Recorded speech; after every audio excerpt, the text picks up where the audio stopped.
இது அல்லாஹ்வின் வாக்குறுதிகள் அப்படிங்கிற தலைப்பில் ஆற்றக்கூடிய உரையில் 3ஆம் பகுதி.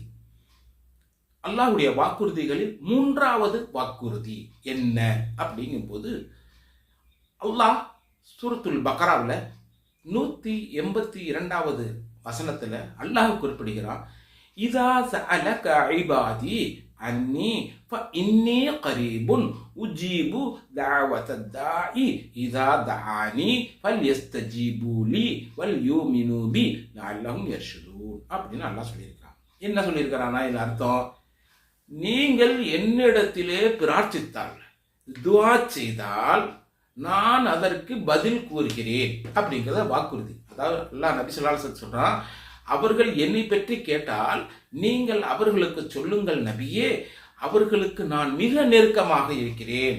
அவர்கள் என்னிடத்திலே துஆ செய்தால் அதற்கு நான் பதில் கூறுகிறேன் அப்படிங்கிறான். அப்ப என்ன அர்த்தம்?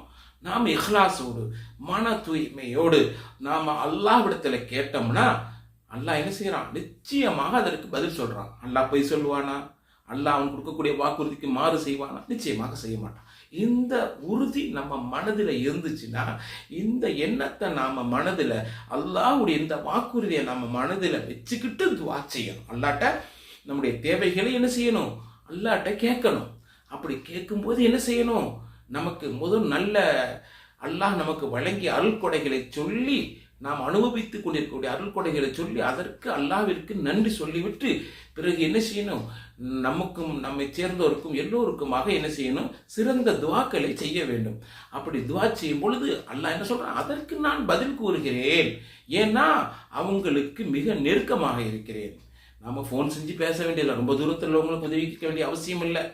என்ன அதை விட என்ன செய்யறான்? நம்ம அல்லாஹ் மிக நெருக்கமாக இருக்கிறேன் அப்படிங்கிறான். இதா சஅலக இபாதி அன்னி, என்னை பற்றி என்னுடைய அடையாளம் கேட்டார்கள் நபியை கேட்டால், நபியை நீங்கள் சொல்லுங்கள், இன்னி கரீபுன், நான் அவர்களுக்கு மிக நெருக்கமாக இருக்கிறேன் அப்படின்னு நினைச்சான் அல்லாஹ் சொல்றான். அப்போ நாம் செய்யக்கூடிய துஆவுக்கு அல்லாஹ் பதில் அளிப்பதாக கூறுகிறான். இதை நாம் நம்பி இருப்போமே ஆனால் அப்போ நம்ம என்ன செய்யணும்? இஹ்லாஸோடு நம்முடைய தேவைகள் அனைத்தையும் நாம் அல்லாஹ்விடத்தில் கேட்கணும். நாம் கேட்டோம்னா நிச்சயமாக அல்லாஹ் நிறைவேற்றி தருவதாக வாக்குறுதி அளிக்கின்றான். அது கொஞ்சம் முன்ன பின்ன ஆகலாம், ஆனால் அல்லாஹ்விடத்தில் கேட்டுவிட்டு நம்பிக்கையோடு நாம் என்ன செய்யணும்? இருக்கணும். அதில் என்ன செய்யக்கூடாது? கிடைக்குமா கிடைக்காதாங்கிற சந்தேகம்லாம் படக்கூடாது. அது எப்படி வரும், எங்கே வரும், எப்போ வரும் நமக்கு தெரியாது. நிச்சயமாக அல்லாஹ் வாக்குறுதி மீறாதவன். நம்முடைய நியாயமான தேவைகளை, நமக்கு எது சிறந்தது என்பதை அறிந்திருக்கக்கூடிய அல்லாஹ் அந்த தேவைகளை நிறைவேற்றி தருவான்.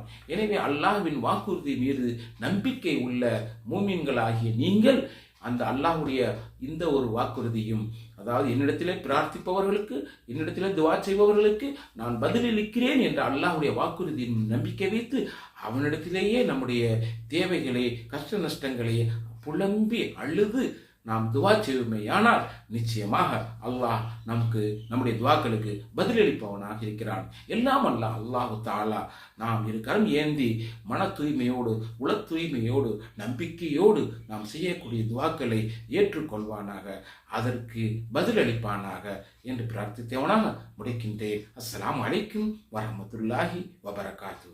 அவசியம் அடுத்த பகுதியை பாருங்க. இதற்கு 2 பகுதி இருக்கு, அதையும் அவசியம் நீங்கள் பார்க்க வேண்டும் என்று நான் கேட்டுக்கொள்கிறேன்.